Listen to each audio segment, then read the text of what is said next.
Hey everyone, before we start this video I just want to say thank you so much for 100 subscribers.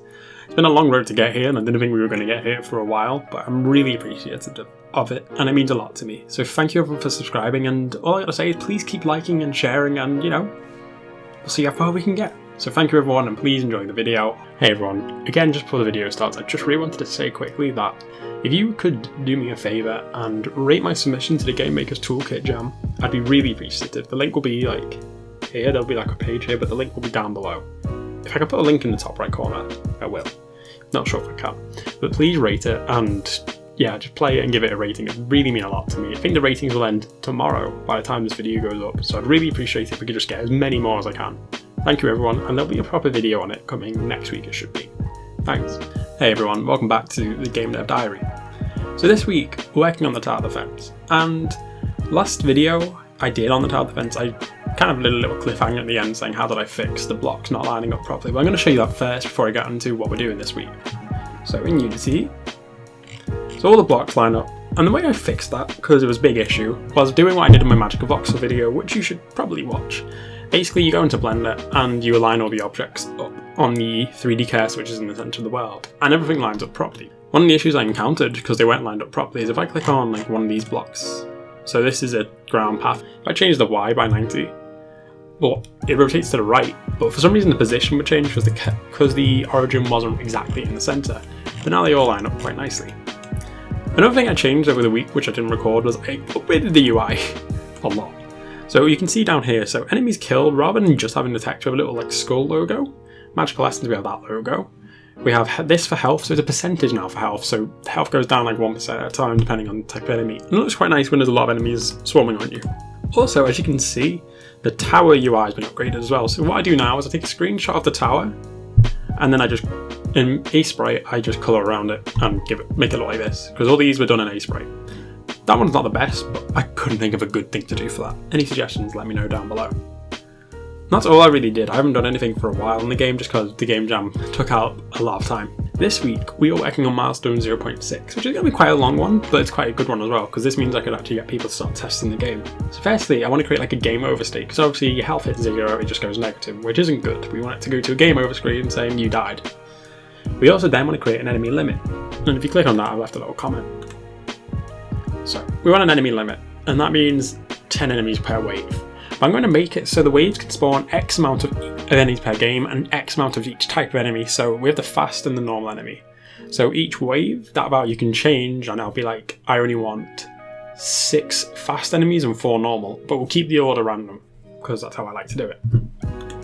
But for one wave, you'll always get the same number of enemies, just in a different order. So then we're going to work on the material/particle phase. This is just like a little throwing in extra. This is to do with this thing to consider. So basically, when your health starts to go down the player's base, I've got a missing material on that, that'll start to fade away, because that'll look quite cool. Then we want to work on the boss enemy. So at the end of each wave, or the final wave maybe, there'll be a boss enemy that comes, and he's just going to be a big one who does a lot of damage, and he's hard to kill. Then we're going to get to working on implementing the next wave. So the next wave has a few things in it. So for this testing stage, waves can be slightly repetitive, with not like loads of different enemies, but what we're going to have is end wave, players a few seconds, possibly a button for the next wave. Reward player points at the end of each round so they can get more towers, and if we implement the store, they can do some upgrades perhaps. We'll have a UI for waves, just saying what wave you're on, and X amount of waves, saying how many waves you got left, etc. Finally, we want a win screen for finishing the last wave, and that's all we want to do. Also, we want to add in different enemies give you different scores. So the faster enemy might give you 1, the normal enemies might give you 2. And that's what we're doing this week. I have no idea how far we'll get, but basically the plan is we'll just catch back up when it's all done. So yeah, I'll see you all then.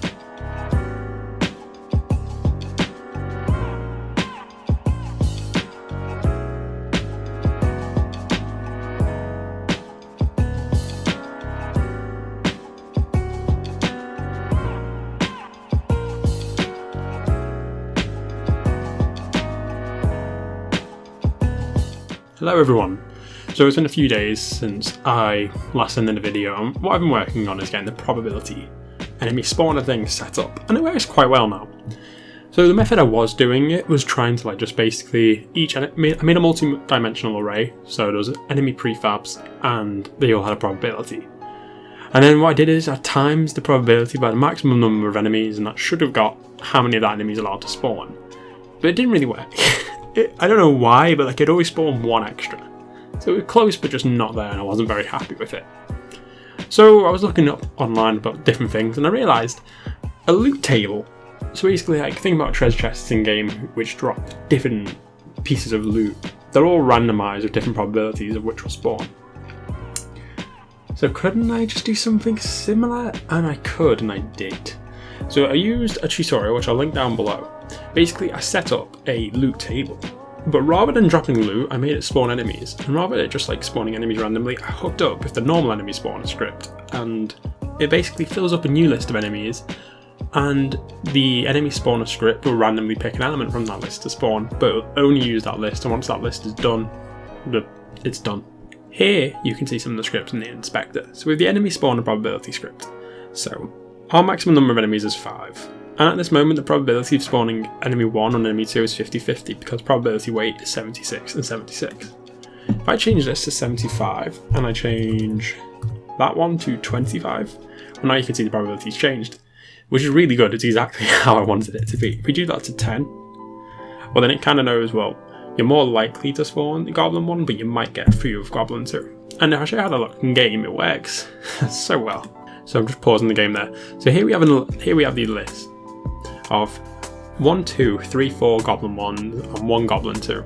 These will spawn in a random order because how I've got it set up, it just picks a random element from the list. But if we replay, as you see now, it's all Goblin 1, and that's exactly how I wanted it to be. I mean, I won't be changing that much just with these probabilities, just because it's quite low for Goblin 2, but as you can see it works well. And I'll link down below how I got this out. So the next thing I'm really focusing on doing is, well, it's actually already Thursday in this week. I like to edit on Fridays just because, in case something comes up. So what I'm going to work on this week is, this is just a little task of this milestone, but I really wanted to get it so the more damage you take, like these emissive maps, they'll just like start to slowly decrease like that. We're going to get to work on that, and we'll catch back up when it's done. Hi everyone. So I've been working on the particle and material fade thing, and got some kind of bad news about one of them. So for the emissive system, I had an idea for it basically. So the intensity of the emissive would go down as you take more damage. But Unity's emissive system is really hard to work with. Like, I have no idea what I'm doing. Like, the values just don't add up at all. So for now, I'm going to give that one a hard miss because I've tried for a while. Just could not get that to fade at all. Like, I could either get it to go from 1 to 0 or 1 to like 3.3 something when I was timesing it by 5. And I don't really understand why. So I thought, you know what, we'll just forget about that for now. Maybe one of you people will know what to do. Just comment down there below. So the other thing I wanted to work on for it was doing particle fade. So to do that, it was quite simple really. All I did was in the player house script, I made an array of magic particles, and yeah, I just put them in the inspector. And then we do a for loop, and for each element in the array, we just decrease the number of particles it has by the enemy's damage amount. We do have to round it because some of the enemies do like 2.5 damage, so it goes to actually like 2 damage, which is fine. Well, it should be fine. And it works quite well. The particles just fade away slowly over time, and I'll show you that in a second. The other thing I just changed was also, on the enemy spawner script, I actually forgot to remove the enemies from the new array. So that way, like, if we had 1 Goblin 2 in the list, once it's spawned, it could still spawn again, which was really confusing, even though I realised I just need to remove it. And I'm doing that now, so that works well as well.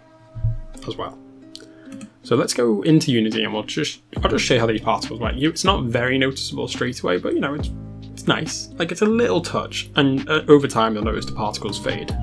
So as you can see here, they're spawning the particles like normal. That guy won't actually affect them that much, maybe ever so slightly.